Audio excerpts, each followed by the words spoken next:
रामपुर नाम के एक छोटे से गांव में राजू नाम का एक 18 वर्षीय लड़का रहा करता था। राजू अनाथ था। उसकी माँ उसे जन्म देते ही चल बसी और उसके पिता ही उसे पालने के एकमात्र सहारा थे।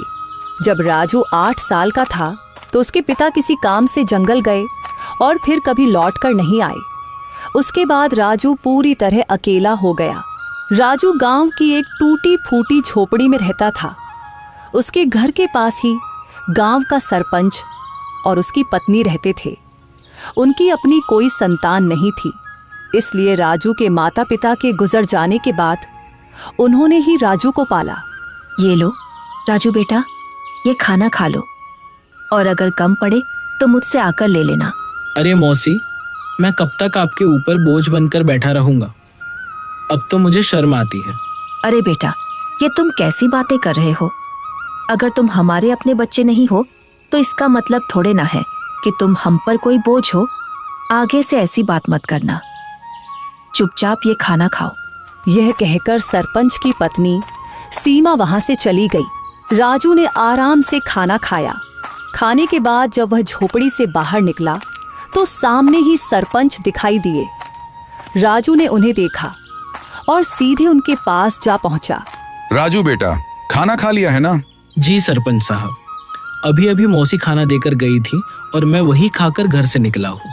हाँ, अच्छा किया। अब तुम बड़े हो गए हो बेटे, अपना ख्याल रखना सीखो। जी सरपंच जी, 8 वर्ष की उम्र से लेकर अब तक आप ही मेरा ख्याल रखते आए हैं, पर अब मुझे शर्म आने लगी है। अब मैं कुछ काम करना चाहता हूँ। इसमें शर्म की क्या बात है बेटा? हमने तो हमेशा तुम्हें अपना ही माना है। लेकिन अगर तुम्हारा मन फिर भी कुछ करने का है तो सुनो, गांव के पास वाला जंगल अब पहले जैसा खतरनाक नहीं रहा। चाहो तो वहां जाकर लकड़ियां काट सकते हो या शहद इकट्ठा कर सकते हो। जी सरपंच जी, मैं कल ही जंगल जाऊंगा। अब समय आ गया है कि मैं अपने लिए और आपके लिए कुछ कर दिखाऊं। अगले दिन राजू एक कुल्हाड़ी लेकर जंगल की ओर चल पड़ा। कुछ ही देर में वह जंगल पहुंच गया।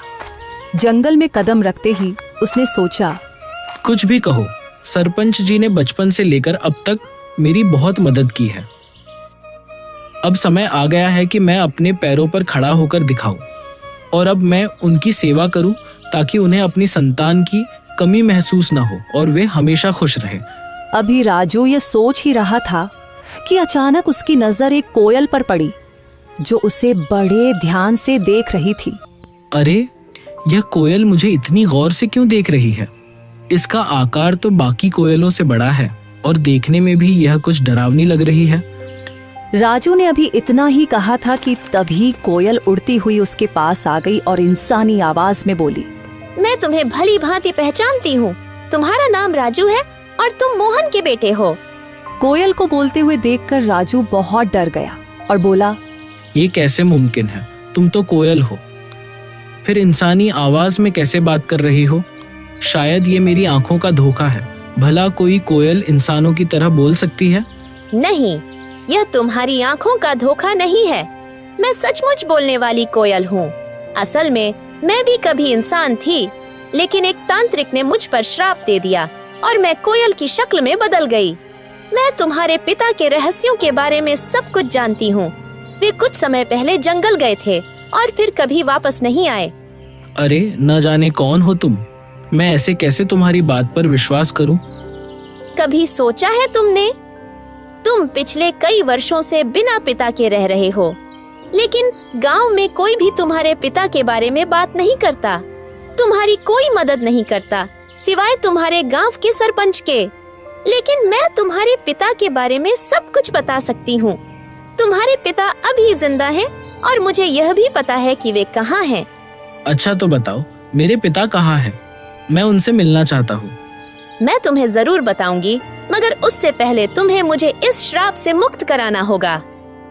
राजू को न जाने क्यों उस कोयल से डर महसूस होने लगा। अरे, मुझे तो लगता है कि यह कोई राक्षस है जो मुझे अपने जाल में फंसा रहा है। इससे पहले कि यह मुझे नुकसान पहुंचाए, मुझे यहाँ से भागना होगा। यह सोचते ही राजू तेजी से गांव की ओर दौड़ पड़ा और कुछ ही पलों में अपने घर पहुंच गया। घर पहुंचकर राजू हांफते हुए बोला, अरे बाप रे, ये जंगल तो बहुत खतरनाक है। यहाँ तो जानवर भी इंसानों की तरह बातें करते हैं।